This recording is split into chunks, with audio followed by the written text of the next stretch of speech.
नरसिंहपुर नाम के एक गांव में दो भाई रहते थे। दोनों एक दूसरे से बहुत प्यार करते थे और एक दूसरे के लिए जान भी देने को तैयार थे।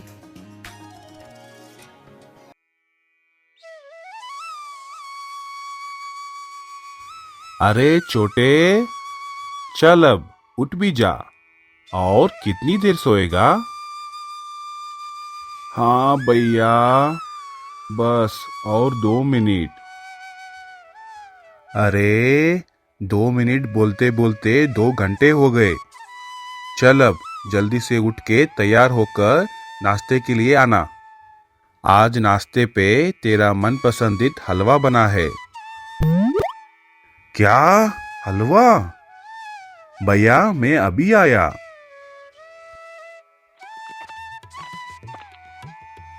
माँ, नाश्ता लगा दो। हाँ बेटा। अरे जीवन, सुबह जल्दी उठा कर। बेचारा पवन हर दिन जल्दी उठने के बावजूद भी तेरे इंतजार करते करते देर से तेरे साथ ही नाश्ता करता है। भैया मुझे माफ कर देना, मैं कल से जल्दी उठूंगा। यह तो तेरा रोज का ही कहना है। अरे रहने भी दो माँ, मुझे इसके साथ नाश्ता करने में खुशी मिलती है। और भैया, मुझे भी आपके साथ सुबह ऐसे नाश्ता करने में दुगनी खुशी मिलती है। तुम दोनों की खुशी में ही तो मेरी भी खुशी है। तुम दोनों को किसी की नजर ना लगे। दोनों भाई बहुत ही ईमानदार थे। पवन खेती करता था और जीवन शहर के एक कंपनी में काम करता था। दोनों भाई अच्छे कमाते थे और अपने छोटी सी परिवार के साथ बहुत खुश रहते थे।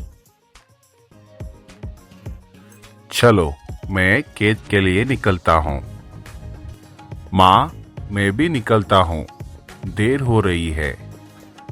छोटे, अपना ख्याल रखना। जी भैया। एक दिन जीवन काम से वापस आते समय रास्ते में उसकी मुलाकात एक साधु से होती है।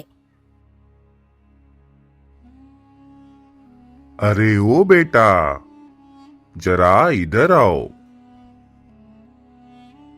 हाँ बाबा, क्या बात है? अरे वाह बेटा, तुम्हारा चेहरा देखकर ऐसा लगता है कि तुम कोई साधारण व्यक्ति नहीं, एक देवता पुरुष हो। कितना तेजपन, कितना गंभीरता और कितने सरल स्वभाव के लगते हो। नहीं नहीं बाबा, ऐसा कुछ नहीं, मैं तो एक साधारण सा व्यक्ति हूँ। नहीं नहीं बेटा, मेरी दृष्टि कभी धोखा नहीं खा सकती। तुम एक साधारण व्यक्ति ना होके एक विशेष काम के लिए चुने गए महान पुरुष हो। क्या बाबा, आप एक क्या कह रहे हो? कौन सा काम? मैं तो एक सामान्य कंपनी में काम करने वाला एक साधारण व्यक्ति के अलावा और कोई भी नहीं। नहीं बेटा, मेरी बात सुनो। बहुत साल पहले मेरे गुरुजी ने मुझे एक आईना सौंपा था, जो एक असाधारण आईना है। जो भी उस आईने में अपने को देखता है, उसके सारे परेशानियां दूर हो जाते हैं। इस आईने को लोगों की भलाई के लिए इस्तेमाल करने वाला एक महान पुरुष के हाथों में सौंपने के लिए मेरे गुरुजी ने कहा था। और वो महान व्यक्ति कोई और नहीं, तुम ही हो। ये ले लो।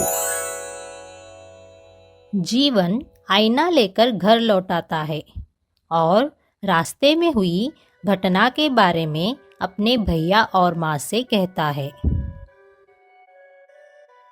भैया, अब देखना, मैं इस आईने की मदद से लोगों की सारी परेशानियों को दूर करूंगा। छोटे, किसी की बातों पर ऐसे विश्वास नहीं करते। ये सब अंधविश्वास है। ऐसे आईने में देखने से किसी का भी कष्ट दूर हो, ऐसा हो ही नहीं सकता, क्योंकि ये प्रकृति नियमों के खिलाफ है।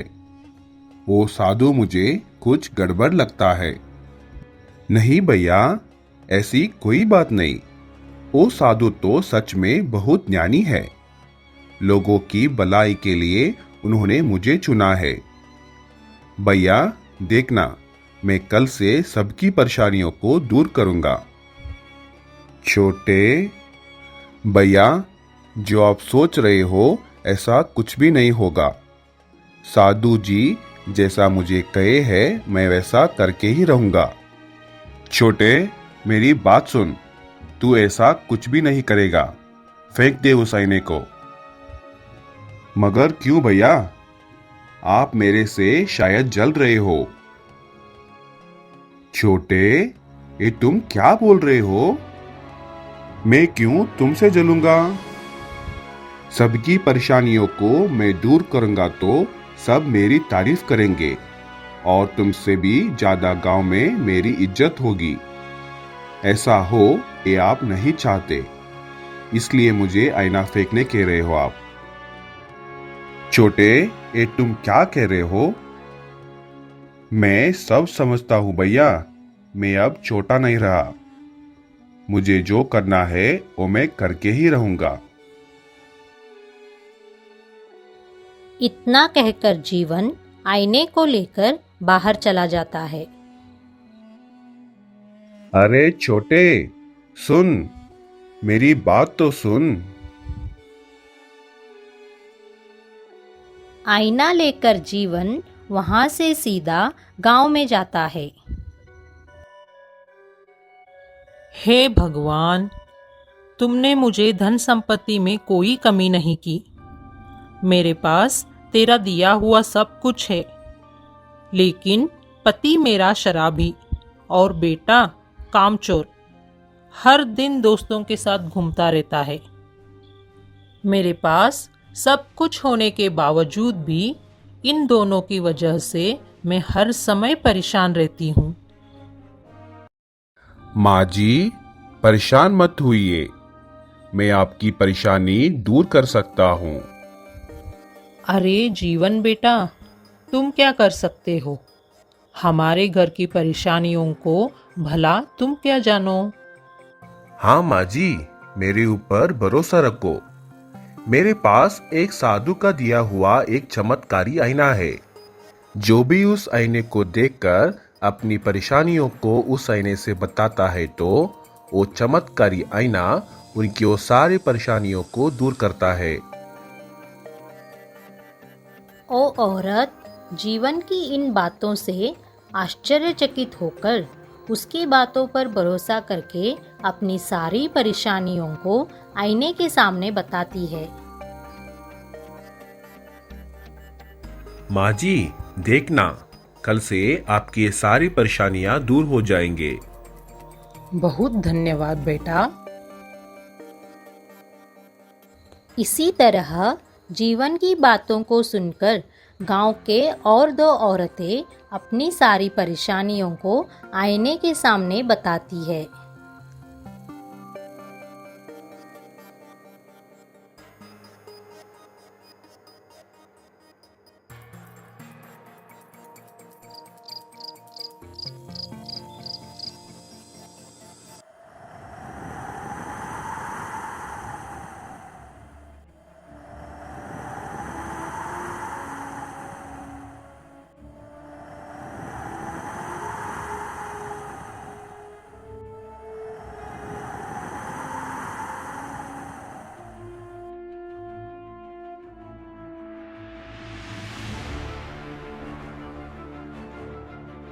अरे भगवान, ये क्या हो गया? मेरा तो सारा घर लूट ली गई है। अब मैं क्या करूं? अरे रे रे रे, मैं लुट गई रे, लुट गई। मेरे सारे जेवर चोरी हो गए। अब मेरा क्या होगा? अरे भगवान, मेरे घर भी चोरी हुई है। मेरे भी सारे पैसे और जेवर चोरी हो गए। गांव के 3 घरों में चोरी हुई थी। यह खबर गांव के सरपंच जी के कानों पर भी डाला गया। सरपंच जी अकेले में बैठकर इस चोरी के बारे में गहरे सोच में पड़े थे। कैसे भी करके उस चोर को पकड़ना पड़ेगा। मेरे होते हुए गांव में चोरी? नहीं नहीं, मैं ये नहीं होने दूंगा। सरपंच जी, आप कुछ परेशान नजर आ रहे हो। हाँ जीवन, आज गांव के 3 घरों में चोरी हुई है। इसके बारे में ही सोच रहा था। कैसे भी करके उस चोर को पकड़ना होगा, नहीं तो ऐसे ही गांव में चोरियां होती रही तो अब लोग मुझे ही सुनाते रहेंगे कि सरपंच जी कुछ नहीं कर रहे हैं। यही मेरी एक बड़ी परेशानी बन गई है। सरपंच जी, आप परेशान मत होइए। मेरे पास एक बड़े साधु जी ने दिया एक चमत्कारी आईना है। उस आईने को अगर आप अपनी परेशानियां बताएंगे तो वो आईना आपकी सारी परेशानियों को दूर करेगा। जीवन की यह बात सुनकर सरपंच जी आईने के सामने अपनी परेशानियां बताते हैं। हे चमत्कारी आईना, उस चोर को पकड़ना ही मेरी परेशानी बन गई है। कैसे भी करके उस चोर को पकड़ना चाहिए बस।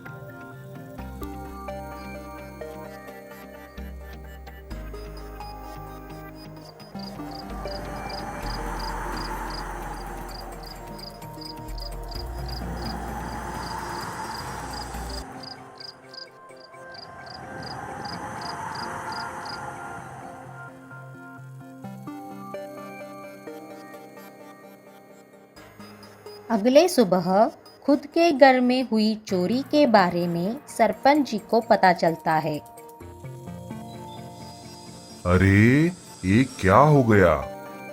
मैं तो उस चोर को पकड़ने के बारे में सोच रहा था और वो चोर मेरे ही घर को लूटकर चला गया। आखिर ये चोरी हुई कैसे? सरपंच जी गांव वालों के साथ चर्चा करने पर उनको ये बात पता लगी कि जिन जिन घरों में चोरी हुई है उन सारे लोगों को जीवन ने वो आईना दिखाकर अपनी परेशानियों को बताने कहा था और सबको वो आईना दिखाकर सम्मोहित करके ही चोरी भी की गई थी। जीवन, ये क्या है? सबको सम्मोहित करके चोरी कर रहे हो? तुम्हारी इतनी हिम्मत? सबकी परेशानियों को दूर करने का नाटक कर कर सबको सम्मोहित करके सबके घरों को लूट रहे हो। चोरी? नहीं सरपंच जी, मैंने कोई चोरी नहीं की। भैया, आप क्यों ऐसे चुप खड़े हो? बताइए ना इन सबको कि मैं चोर नहीं हूँ। मैंने कोई चोरी नहीं की। अरे चुप कर। चोरी करने का इरादे से ही तो तुम अपनी बाई से अलग रह रहे थे। अब क्यों उस बेचारे पवन को इसमें खींच रहे हो? सरपंच जी, मैं ये नहीं कह रहा कि मेरे भाई को छोड़ दीजिए, बल्कि ये कहूंगा कि असली चोर को सजा तो जरूर मिलनी चाहिए। पवन, ये तुम क्या कह रहे हो? सरपंच जी, मुझे बस आज एक दिन की समय दीजिए। कल नहीं, आज रात को ही मैं असली चोर को आप सबके सामने खड़ा करूंगा। ठीक है पवन, मुझे तुम्हारे ऊपर भरोसा है। चलो, मैं आज एक दिन का समय तुम्हें दे रहा हूँ।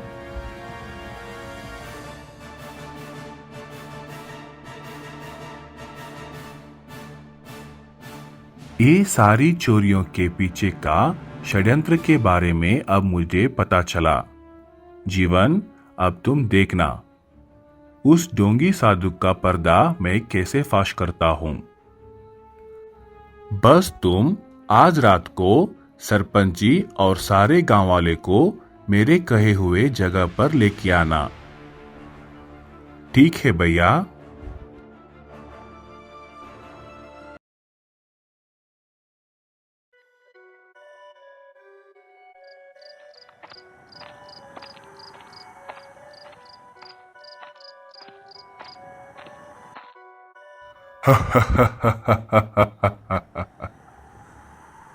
मेरे इस सम्मोहन के चाल में आज बेचारा जीवन का बाई ही फंस गया।